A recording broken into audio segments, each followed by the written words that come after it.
Sesuai dengan video sebelumnya, kali ini kita akan jelaskan tentang lambang adat Semende Tunggu Tubang. Lambang adat Semende Tunggu Tubang yang pertama yaitu tubang. Kemudian ada lambang 5 dasar Tunggu Tubang, yaitu pertama kujur, kedua kapak, ketiga guci, keempat jale, dan yang terakhir yang kelima yaitu tebat. Yang pertama tentang tubang. Namun sebelum menjelaskan tentang tubang, kembali kita ulas sedikit dari kisah pencarian tanah Semende oleh Puyang Awak pada video sebelumnya, yang mana dalam perjalanan itu Puyang Awak menggunakan bambu atau bulu betung sebagai tongkatnya. Dalam hal tongkatnya ini, orang-orang tua Semende terdahulu banyak versi dalam menceritakannya. Salah satunya ada yang menuturkan bahwa tongkat itu berisi tanah dan air, dan setiap kali dia menancapkan tongkatnya dalam perjalanannya, sambil dia mengucapkan bahwa di mana tungkat kuku tancapkah, disitulah tanah ngaiku. Artinya di mana tongkat kuku tancapkan, disitulah tanah dan airku. Dan ini menjadi titipan untuk anak cucu Jeme Semende. Singkat cerita tuturnya, di mana ada bambu betung di sana bada atau tempat orang Semende.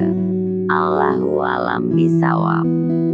Terlepas dari cerita itu, yang jelas rumpun bambu bagi orang Semende memiliki makna dan nilai historis tersendiri, dan menjadi falsafah hidup.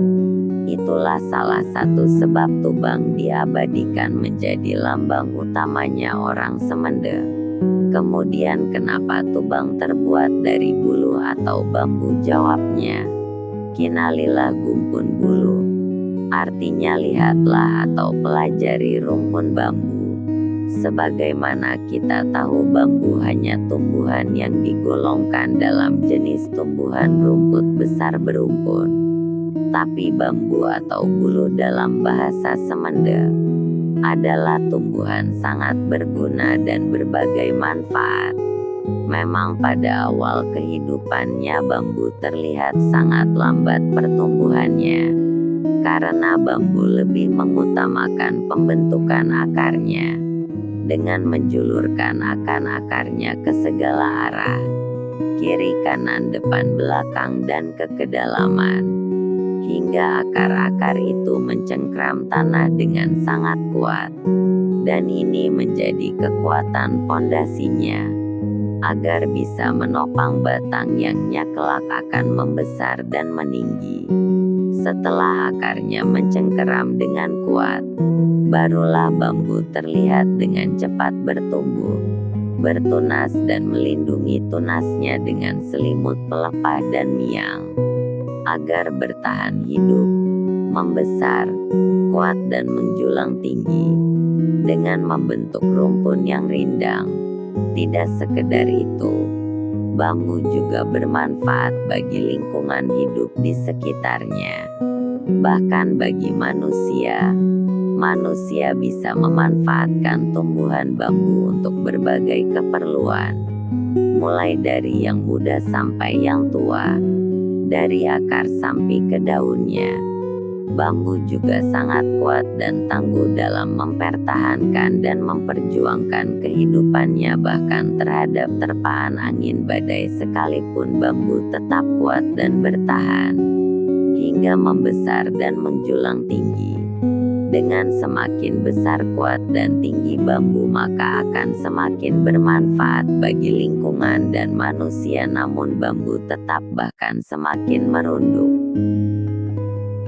Sekarang kembali ke tubang. Tubang berasal dari pohon bambu tua.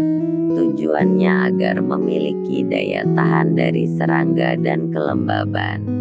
Beberapa ciri bambu yang sudah tua: ujungnya melengkung, kulitnya sudah berubah warna agak putih karena termakan usia, dan seperti sudah ditempeli oleh sejenis jamur.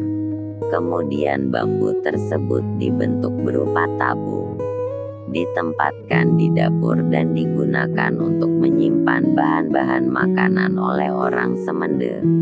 Tapi seiring perkembangan teknologi, sekarang sudah sangat jarang digunakan. Jadi itulah yang dinamakan tubang oleh orang Semende. Lantas apa nilai yang terkandung dari tubang itu sehingga menjadi lambang kebesaran adat bagi orang Semende? Tubang itu dilambangkan sebagai sosok yang sangat berjasa dalam keluarga orang Semende. Sosok yang seringkali menyembunyikan tangis dalam senyumannya. Sosok yang sejak dalam kandungannya telah mencurahkan kasih dan sayang. Sosok yang saat melahirkan anaknya antara hidup dan mati. Sosok yang telah mengasuh, mengajari anaknya berbicara, merangkak, berjalan, membesarkan, mendidik dan menyekolahkan. Sosok yang dibalik nafas, ucapan, senyum, tangis, amarahnya adalah doa. Sosok yang di setiap langkah dan ayunan tangannya adalah doa.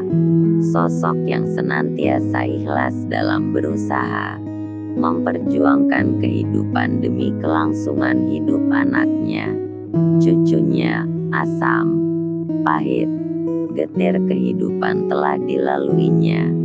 Tak peduli hujan, panas, dan badai sekalipun, sosok itu tidak lain dan tidak bukan dia adalah Pejadi.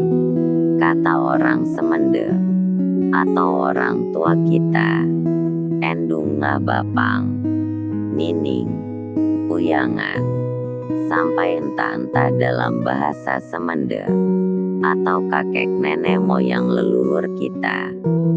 Itu sebabnya mengapa tubang harus diawasi, dijaga dan ditunggu. Dan beranjak dari sini lahir istilah tunggu tubang itu, atau birrul walidain dalam istilah Islam, yaitu berbakti, taat, berbuat ihsan, memelihara keduanya, memelihara di masa tua, menjaga lisan, dan tutur sapa. Tidak boleh bersuara keras apalagi sampai menghardik mereka. Jadi semua anak cucu Jeme Semende berhak dan berkewajiban mengawasi, menjaga, menunggu, atau mengurus orang tuanya, terutama bagi laki-laki, namun agar tidak canggung dalam pengurusannya dan mengingat anak laki-laki lebih berat tugasnya di luar rumah, juga demi kenyamanan orang tua, serta perempuan lebih layak dalam urusan rumah. Terlebih kalau orang tua yang diurus sudah tidak berdaya lagi, maka dalam kerukunan adat Semende, ditetapkanlah anak perempuan yang mengurus dan menunggu. Jadi itulah salah satu alasan pendirian atau